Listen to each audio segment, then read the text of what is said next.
बिस्मिल्लाहिर्रहमानिर्रहीम अस्सलाम वालेकुम रहमतुल्लाहि व बरकातुहू। माय डियर स्टूडेंट्स, आज की इस वीडियो लेक्चर के अंदर हम एक और नए लॉ को डिस्कस करने वाले हैं जो इस चैप्टर में ही नहीं बल्कि हमारी बहुत सारी जगहों पर हेल्प करता है इंड्यूस ईएमएफ की डायरेक्शन को फाइंड करने के लिए।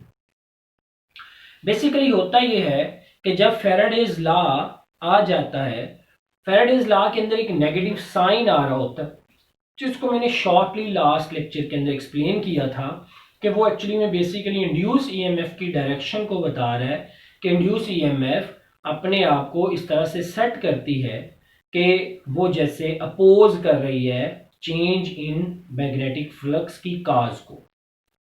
तो यही चीज जो है वो लेंसेज नेगेटिव साइन को पकड़कर एक पूरे का पूरा लॉ बना देता है। लेंसेज बेसिकली एक फ्रेंच साइंटिस्ट है जिसका कंप्लीट नेम जो है वो हेनरिच लेंज है, जिसने अपने नाम से ही लेंसेज लॉ जो है वो रखा। Lenses law basically direction of induced current देता है और ये एप्लीकेबल भी सिर्फ उन्हीं जगहों पर होता है जहां पे आपने डायरेक्शन ऑफ इंड्यूस करंट लेनी होती है। हाँ, उस direction of induced current in the loop वहां से आप असेस कर लेते हैं कि ये पोलैरिटी जो है वो ईएमएफ की किस तरह होगी। डेफिनेटली अगर करंट इस सिमत में जा रही है तो यहाँ पे ईएमएफ का पॉजिटिव होगा, यहाँ पे नेगेटिव, यानी यहाँ पे हाई पोटेंशियल, यहाँ पे लो पोटेंशियल। अगर करंट इस सिमत में जा रही है तो यहाँ पे हाई पोटेंशियल, यहाँ पे लो पोटेंशियल, यानी करंट की डायरेक्शन लेंसेज लॉ देता है। उससे आप पोलैरिटी यानी direction of induce EMF find कर सकते हैं। तो हम ये भी कह सकते हैं कि फिर इंड्यूस ईएमएफ की डायरेक्शन तक पहुंचने के लिए लेंसेज लॉ हमारी हेल्प जरूर करता है। तो दूसरी बात ये यहां पर ये करता चलूं कि लेंसेज लॉ एप्लीकेबल होता है फॉर अ क्लोज लूप, क्योंकि करंट क्लोज लूप के अंदर फ्लो करती है।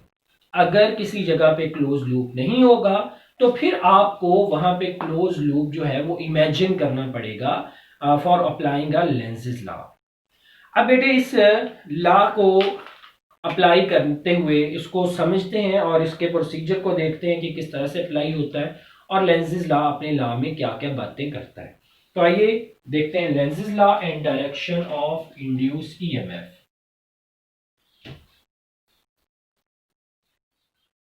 लेंसेज लॉ एंड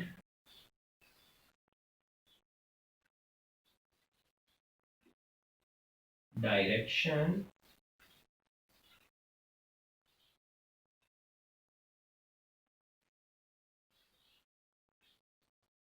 of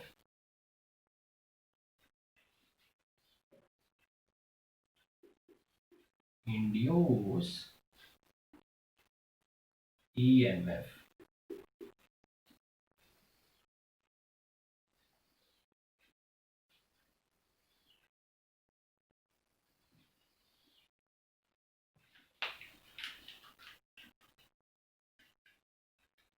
इसकी डेफिनेशन अब लिखते हैं जरा कि लेंसेज लॉ की डेफिनेशन क्या है।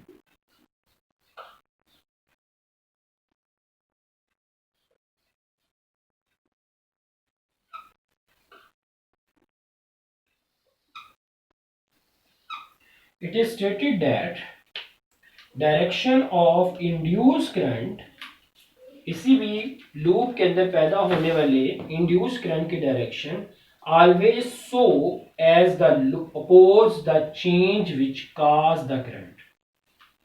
हम इस चीज को it is stated that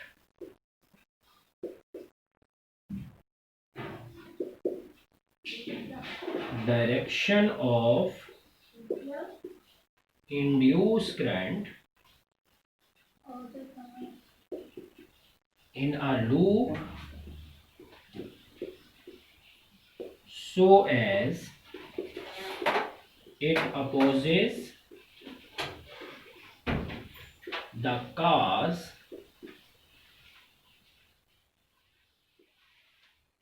कि उस काज को अपोज करता है, अपोजिस द काज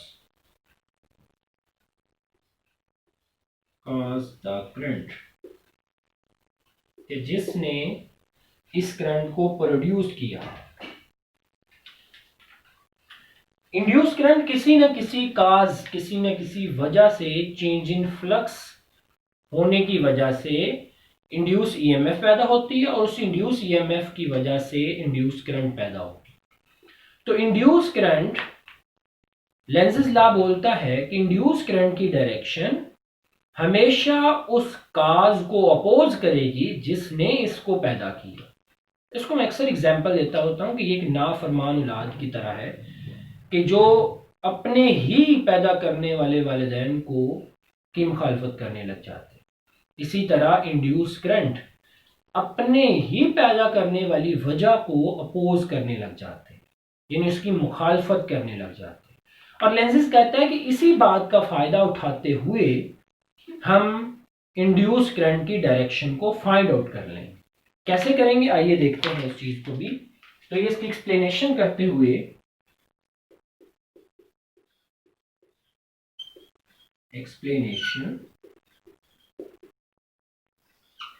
कहते सपोज कीजिए कि आपके पास एक बार मैग्नेट और एक कॉइल का एक्सपेरिमेंट है। Consider a bar magnet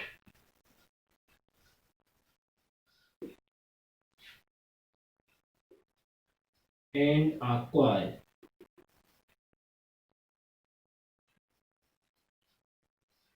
that is used for induce EMF and induce current। अब इसका सेटअप कैसे है, वो सेटअप आप पहले भी जानते हैं, लेकिन उसको मैं दोबारा से डायग्राम में बनाकर आपके सामने एक्सप्लेन कर। लेट्स कंसिडर कि वी हैव अ लूप या अ कॉइल।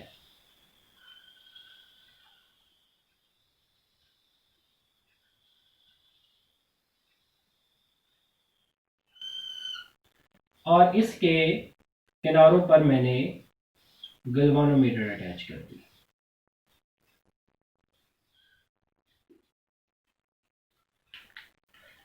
इस लूप में ये इस तरह से मैंने लपेटी हुई ये कॉइल है। इसके पास में एक बार मैग्नेट लेके आता हूं। This is the north pole, this is the south. ये चीज तो आपको 100% श्योर है इस एक्सपेरिमेंट में कि अगर बार मैग्नेट स्टैटिक होगा तो बार मैग्नेट के स्टैटिक होने से कोई इंड्यूस करंट पैदा नहीं होगी। लेकिन अगर बार मैग्नेट को हम आगे और पीछे मूव करेंगे तो गैल्वानोमीटर की सुई दोनों साइड पे डिफ्लेक्शन करेगी, कभी इसी तरफ कभी इस तरफ। तो आज हमें इसकी रीजन भी पता चल जाएगी कि ये दोनों तरफ डिफ्लेक्शन क्यों शो करती है। तो जब स्टैटिक कर देंगे बार मैग्नेट या रिलेटिव मोशन नहीं होगी तो कोई इंड्यूस करंट या इंड्यूस ईएमएफ इसमें पैदा नहीं होगी। तो हम करंट के डायरेक्शन की तरफ चलते हैं। तो लेंज़ेस लॉ के अकॉर्डिंग इसमें, वैसे तो फैराडे के अकॉर्डिंग इसमें इंड्यूस करंट तो पैदा होनी ही है, लेकिन उस इंड्यूस करंट की डायरेक्शन लेंज़ेस लॉ के अकॉर्डिंग इस तरीके से होगी कि जिसने वो इंड्यूस करंट पैदा की वो इंड्यूस करंट उसी की मुखालफत करेगी। अब दो तीन चीजें इकट्ठी जोड़नी हमने, इस चीज को जहन में बिठा लें। नंबर 1 कि बार मैग्नेट के मूव करने से कॉइल के अंदर इंड्यूस करंट जरूर पैदा होगी। इस बात से तो हमें कोई भी जो है वो प्रॉब्लम नहीं है। हम पहले ही आर्टिकल के अंदर ये चीज डिस्कस कर चुके हैं। चूंकि फ्लक्स चेंज होगा तो इंड्यूस करंट लाजमी आएगी। नंबर 2, वो इंड्यूस करंट अपने आप को इस तरीके से सेटल करेगी कि बार मैग्नेट को अपोज करेगी। अब मैग्नेट को कौन अपोज कर सकता है? मैग्नेट ही कर सकता है। नॉर्थ पोल करीब आ रहा है तो उसको अपोज नॉर्थ पोल ही करेगा। कैसे करेगा? कि वो एक दूसरे को रिपल्शन की फोर्स लगाते हैं। अब एक कॉन्सेप्ट मैं यहां से तीसरा पॉइंट जो मैं लेता हूं कि नंबर 1 के बार मैग्नेट की मोशन की वजह से इंड्यूस करंट पैदा होगी।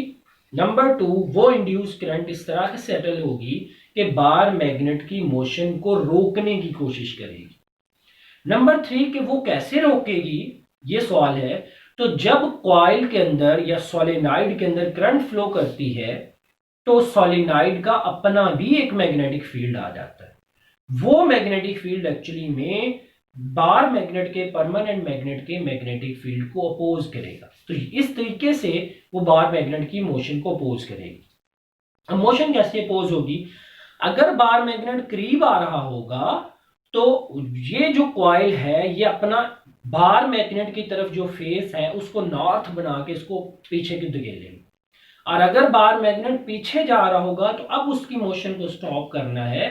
तो फिर कैसे करा जाएगा कि ये जो लूप है बार मैग्नेट की तरफ जो इसका फेस है वो इसको फौरन साउथ बना लेगी, जिसके से ये मैग्नेट को अपनी तरफ अट्रैक्ट करने की कोशिश करेगी। इसका मतलब अपोज दो तरीके से, अपोज डजंट मीन कि हमेशा रिपेल ही करना है। अपोज का मतलब है अगर बार मैग्नेट करीब आ रहा है तो उसका अपोज ये है कि उसको पीछे धकेलो। उसके लिए बार मैग्नेट की तरफ जो फेस है ये वाला इस यहाँ पे नॉर्थ बनाना है, और अगर ये बार मैग्नेट दूर जा रहा है तो यहाँ पे साउथ बनाना है। इन तरीकों से आप उस बार मैग्नेट को अपोज कर सकते हैं। यही वजह है कि कॉइल के अंदर होने वाली जो इंड्यूस ईएमएफ है वो इंड्यूस करंट किस तरह से सेटल करती है। कभी करंट इस सिमत में फ्लो करवाती है, कभी उस सिमत में फ्लो करवाती है। तो करंट की सिमत बदलने से वो एक्चुअली में अपोज जो है वो पोल जो है वो बदलते हैं, जिससे बार मैग्नेट की मोशन को स्टॉप करने की कोशिश की जा रही होती है। तो ये बेसिकली बैकएंड पे सारा कुछ हो रहा है। तो आइए इस चीज को यहाँ पे लिखते भी हैं और देखते भी हैं। इसका नॉर्थ पोल ये है तो इसकी magnetic field lines north pole से बाहर की तरफ निकल रही है, ये निकल रही है। अब क्या होगा कि इसके अंदर जो पैदा होने वाला इंड्यूस करंट है वो अपने आप को इस तरीके से सेटल्ड करेगा according to right hand rule कि उसका नॉर्थ पोल इधर होना चाहिए। तो यहां पर ये याद रखिए आप करंट से मैग्नेटिक फील्ड नहीं ले रहे बल्कि मैग्नेटिक फील्ड से करंट की डायरेक्शन ले रहे हैं। तो इसलिए पहले अंगूठा उसी सिमत में कर लें जिस सिमत में नॉर्थ पोल लेना है। मैंने इधर नॉर्थ पोल लेना है तो इधर अंगूठा कर।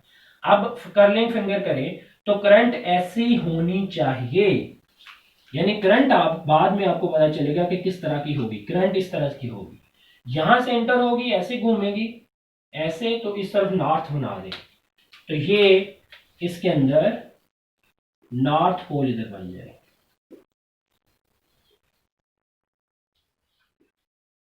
This is the north pole, और ये नॉर्थ नॉर्थ और यहां पे फिर साउथ आ जाए। ये नॉर्थ नॉर्थ को अपोज करेगा जब ये बार मैग्नेट आप इसकी तरफ लेके आएंगे और करंट इस तरह से फ्लो करेगी। अगर आप इसी बार मैग्नेट को पीछे को खींचते हैं तो अब आप नॉर्थ पोल को पीछे खींच रहे हैं तो ये फौरन कॉइल अपने आप को इस तरह से सेटल्ड करेगी कि कॉइल अपना यहां पे नॉर्थ पोल बना देगी इधर, और इधर साउथ पोल होगा। तो ये इस तरीके से अपने आप के मैग्नेटिक फील्ड को सेटल कर लेगा, और उसके लिए इसी इंड्यूस करंट को अपनी सिमत जो है वो बदलनी पड़ेगी।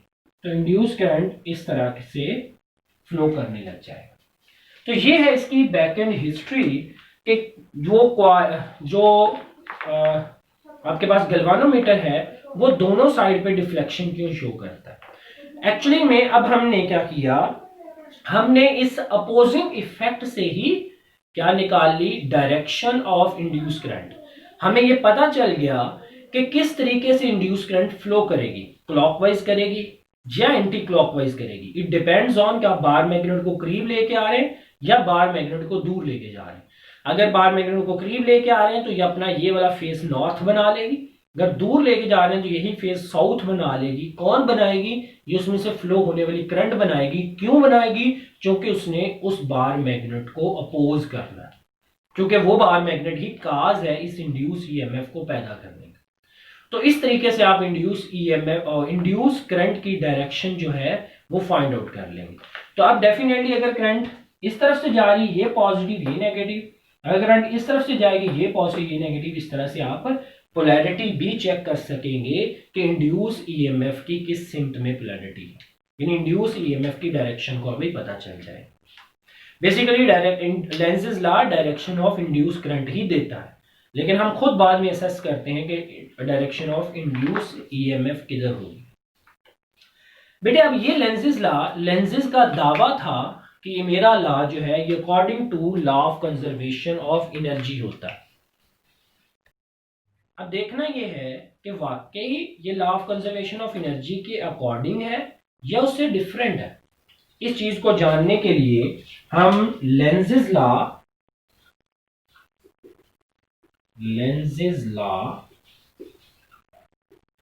एंड कंजर्वेशन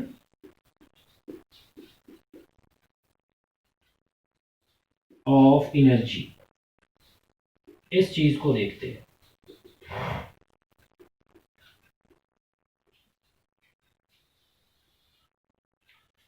अब इस चीज को असेस करने के लिए हम एक डायग्राम की मदद लेते हैं कि लेट्स सपोज दैट कि हमारे पास ये दो कंडक्टिंग रेल्स हैं, these are two parallel rails, और इसके किनारों पर गैल्वेनोमीटर अटैच, और इस मैग्नेटिक फील्ड के अंदर हमने इनको रखा हुआ। ये वही एक्सपेरिमेंट है जो मल्टीपल टाइम हम पहले भी कर चुके हैं। ये कंडक्टिंग रॉड है ऑफ लेंथ L। अब जैसे ही मैं इस रॉड को इस सिम्ट में वेलोसिटी दूंगा, वेलोसिटी कैसे दूंगा, डेफिनेटली फोर्स लगा के, तो ये रॉड मूव करेगा, तो यू नो दैट कि इसके अंदर करंट फ्लो करेगी। अब वो करंट किस सिम्ट में फ्लो करेगी, it depends on force on positive charges inside this rod. अब कैसे लगेगी वो फोर्स, QVB, इसके ऊपर फोर्स लगेगी, force on charges Fm is equal to QVB sin theta. According to right hand rule, put your finger in the direction of magnetic field, thumb direction of velocity, palm indicate the direction of force। तो ये force इसको ऊपर की तरफ move करवाएगी, जिससे हम कह सकते हैं कि करंट आई इस सिम्ट में फ्लो करेगी। अब करंट आई यहां से फ्लो करेगी इस सिम्ट में, इधर इस करंट को आप एंटी क्लॉकवाइज करंट कहेंगे। Due to this force current in conductor is anti-clockwise, तो एंटी क्लॉकवाइज उसमें करंट फ्लो करने लग जाए। नो, जब किसी कंडक्टर में करंट फ्लो करे तो उस कंडक्टर पर फोर्स अमल करती है। उस फोर्स का नाम होता है force on current carrying conductor in uniform magnetic field. तो हम उसको बोलते हैं ILB साइन थीटा। तो this conductor experience force Fm, that is ILB sin theta। इसकी डायरेक्शन कैसे फाइंड करते हैं, put your finger in the direction of magnetic field, thumb indicate the direction of current, palm indicate the direction of force. तो force इस सिम्ट में flow करे लगेगा, ये Fm फोर्स। अब इस फिगर के अकॉर्डिंग हमें पता चलता है, ये फिगर बेसिकली बन चुकी है लेंज़ेस लॉ के अकॉर्डिंग। कैसे कि जब आप वेलोसिटी इस सिम्ट में देंगे उस वक्त करंट फ्लो करेगी कंडक्टर में, जो कि इंड्यूस करंट होगी। इंड्यूस करंट उस वेलोसिटी की वजह से पैदा हुई, तो उस वेलोसिटी को अपोज करने के लिए ऑपोजिट सिम्त में एक मैग्नेटिक फोर्स लगाना शुरू कर देगी, ये फोर्स करंट की वजह से। तो हम कहेंगे कि ये figure according to Lenz's law है। अब देखते हैं कि क्या ये figure according to law of conservation of energy भी है। तो यस, कैसे, अगर आप ज्यादा करंट लेना चाहते हैं तो आपको ज्यादा वेलोसिटी देनी पड़ेगी, लेकिन उसके लिए करंट ज्यादा जब फ्लो करेगी तो आपको अपोजिंग फोर्स भी ज्यादा लगेगी। उस अपोजिंग फोर्स के खिलाफ आपने बेसिकली वर्क करना है। तो वो अपोजिंग फोर्स के खिलाफ किया जाने वाला वर्क ही आपकी एनर्जी, इलेक्ट्रिकल एनर्जी के अंदर कन्वर्ट होता रहेगा। अब जरा देखते हैं कि फर्ज करें किसी सिनेरियो से, वैसे ये मुमकिन तो नहीं है, लेकिन फर्ज करें कि अगर एंटी क्लॉकवाइज की बजाय करंट क्लॉकवाइज हो जाए तो फिर क्या सिनेरियो आ जाएगी। तो हम कहेंगे यही रॉड्स है, दीज आर कंडक्टिंग रेल्स। इन कंडक्टिंग रेल्स के ऊपर ये गैल्वानोमीटर अटैच किया, ये हमने मैग्नेटिक फील्ड जो है वो अप्लाई किया। अब इसके अंदर एक रॉड रख लेते हैं, ये रॉड, इस सिमत में मैंने इसको वेलोसिटी दी। अब इसके अंदर जो करंट की सिमत है वो इस सिमत में है, क्लॉकवाइज ये करंट फ्लो कर रही है, इधर से ऐसे, ऐसे और ऐसे। अब according to right hand rule ILB sine theta किधर को लगेगी, put your finger in the direction of magnetic field, thumb indicate direction of current नीचे को, palm indicate direction of force. तो फोर्स वेलोसिटी की सिमत में लग रही होगी। अब फोर्स अगर वेलोसिटी की सिमत में लगेगी, पहली बात कि ये फिगर लेंजेस लॉ के अकॉर्डिंग ही नहीं है, क्योंकि इसने तो काज को सपोर्ट करना शुरू कर दिया। दूसरी बात कि ये according to law of conservation of energy भी फीजिबल नहीं है। कैसे भला, अगर आप रॉड को थोड़ा सा मूव करें, वेलोसिटी दे दें, तो बाद में करंट फ्लो हो, वो करंट वेलोसिटी की सिमत में अगर फोर्स लगाएगी तो मजीद वेलोसिटी बढ़ जाएगी। जब मजीद वेलोसिटी बढ़ेगी तो फिर बेशक आप हाथ हटा दें, यानी आप कोई भी फोर्स ना लगाएं, फिर क्या होगा, फिर मजीद करंट आएगी, वो मजीद वेलोसिटी दे देगी, मजीद करंट आएगी, वो मजीद वेलोसिटी दे देगी। इस तरह से वो करंट खुद ही कंडक्टर को मूव करना शुरू कर देगी। तो ये एक ऐसा प्रोसेस बन जाएगा जिसमें वो अपने आप एनर्जी क्रिएट होती जाएगी, इलेक्ट्रिकल एनर्जी मिलती जाएगी। तो दुनिया में ऐसा कोई प्रोसेस नहीं है जो विदाउट पे एनी कॉस्ट आपको इलेक्ट्रिसिटी या एनर्जी प्रोवाइड करे। इसका मतलब ये है कि अगर हम डैम पर एनर्जी लेते हैं तो हम डैम में पानी को स्टोर करवाते हैं। अगर हम डीजल जनरेटर से एनर्जी लेते हैं तो उसमें डीजल डालते हैं, पेट्रोल से एनर्जी लेते हैं तो पेट्रोल डालते हैं। तो इस तरह से हमारा कोई भी ऑटोमेटिक प्रोसेस जो है वो नहीं होता। तो इट मीन्स टू से कि this finger is wrong, it is against the law of conservation of energy as well against the Lenz's law. दूसरी figure according to the law of conservation of energy and according to Lenz's law, it means to say कि जो figure Lenz's law के according है वही law of conservation of energy के according है। तो means that के law of conservation of energy fulfil lenses law fulfill the law of conservation of energy. Okay, बेटे, take care. Allah Hafiz.